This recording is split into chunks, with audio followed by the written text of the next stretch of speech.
اب میں کیسے بیوقوف بنا یا میری انٹری کیسے ہوئی؟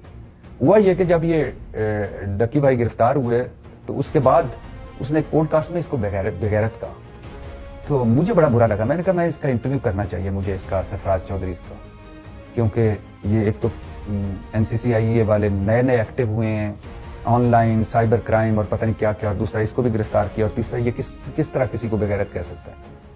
تو میں نے خیر ہیڈ آفس ان کے فون کیا، انہوں نے پہلے کہا کہ آپ ابھی ہم نے روکا ہوا انٹرویوز دینے کے لیے کیونکہ اس نے بہت ساری پوڈ کاسٹ کر دی ہیں سرفراز چودھری نے، تو ابھی ہم نہیں کرنے دے رہے، لیکن آپ کو کروا دیں گے. میں لاہور گیا، کسی سے نمبر لیا، سرفراز چودھری کو کال کی، اس نے کہا کہ آپ آئیں، آپ کو میں اپنا دفتر بھی دکھاؤں گا اور بیٹھ کے بات بھی کر لیں گے، پھر انٹرویو کا بھی کر لیں گے، پہلے آپ میرے دفتر کو آئیں. تو خیر میں اس کے دفتر گیا، غالباً گلبرگ میں ہے یا میں لاہور کے اتنے رستوں کو نہیں جانتا. تو ایک جگہ پہنچا، وہاں سے ان کی گاڑی آئی، یعنی آگے ان کی گاڑی تھی، پیچھے میری گاڑی تھی. خیر دفتر گئے، چھٹی والا دن تھا، مجھے یاد ہے اس دن چھٹی تھی، اتوار تھا. تو میں نے کہا آپ اتوار والے دن دفتر ہوں گے؟ اس نے کہا میں ہوں گا. تو میں جب اس کے کمرے میں گیا، ایک گھر میں ان کا دفتر ہے، تو کمرے میں داخل ہوا اس کے کمرے میں، تو اس وقت اس کے 15-20 سارے تقریباً جو افسر تھے نا NCCIE کے، کوئی انسپیکٹر، کوئی سب انسپیکٹر، کوئی ڈپٹی اسسٹنٹ ڈائریکٹر، کوئی پتہ نہیں ایڈیشنل ڈپٹی ڈائریکٹر، کوئی اس طرح کے سارے لوگ بیٹھے ہوئے تھے.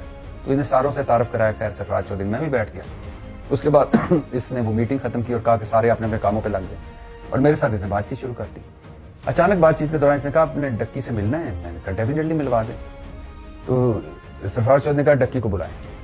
تھوڑی دیر بعد ہتھ کڑی لگی ہوئی، ڈکی اندر داخل ہو گئی. تو میں نے سرفراز چودھری کی طرف دیکھا، میں نے کہا بٹھائیں اسے. تو اس نے کہا کہ ہتھ کڑی کھولو جی ڈکی کی. ہتھ کڑی کھولی، ڈکی کرسی پر بٹھا دی. اچھا، اور بات چیت شروع ہو گئی. پہلا سوال سرفراز چودھری نے ڈکی سے کیا، اوے 10 میں تینوں ماریا ہے؟ اس نے کہا نہیں. اور پھر مجھے بتانے لگا جنید سلیم نے اور فلانے نے اور فلانے نے یہ دیکھیں یہ پروپیگنڈا کیا ہے، مارا ہے. میں ڈکی کی طرف دیکھ رہا تھا. میں نے بھی پوچھا کہ آپ کو مارا ہے؟ اس نے کہا نہیں. اور تیرے تو کوئی تشدد کیتا ہے سرفراز چودھری نے کیا؟ اس نے کہا نہیں. اور تینوں کوئی بری گل کہی؟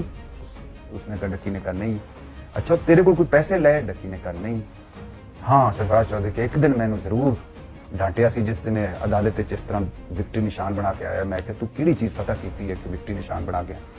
خیر ابھی ہم یہی باتیں کر رہے تھے اور ڈکی کو سرفراز چودھری کہہ رہا تھا کہ تو جب جائے گا باہر نکلے گا تو تم سدھرا ہوئے انسان ہوگے، تمہیں تلقین ہی کی ہم نے، تمہیں باتیں ہی بتائیں ہم نے، تمہیں اچھا ذکر ہی کیا. اچھا مزے کی بات ہے یہ ڈاکٹر عمر عادل نے بھی مجھے بتایا کہ تجھ سے تو یہ کہا ہوگا. میں نے کہا ہاں یہی کہا ہے. تو اس نے کہا تجھے تو بیوقوف بنایا. میں نے کہا میں کیا کرتا ہے؟ ایک طرف سرفراز چودھری کہہ رہا تھا، دوسری طرف میں ڈکی کی طرف دیکھتا تھا، وہ کہتا تھا ہاں بالکل جی یہ ٹھیک کہہ رہا ہے. مجھے کیا پتا کہ وہ کتنے پریشر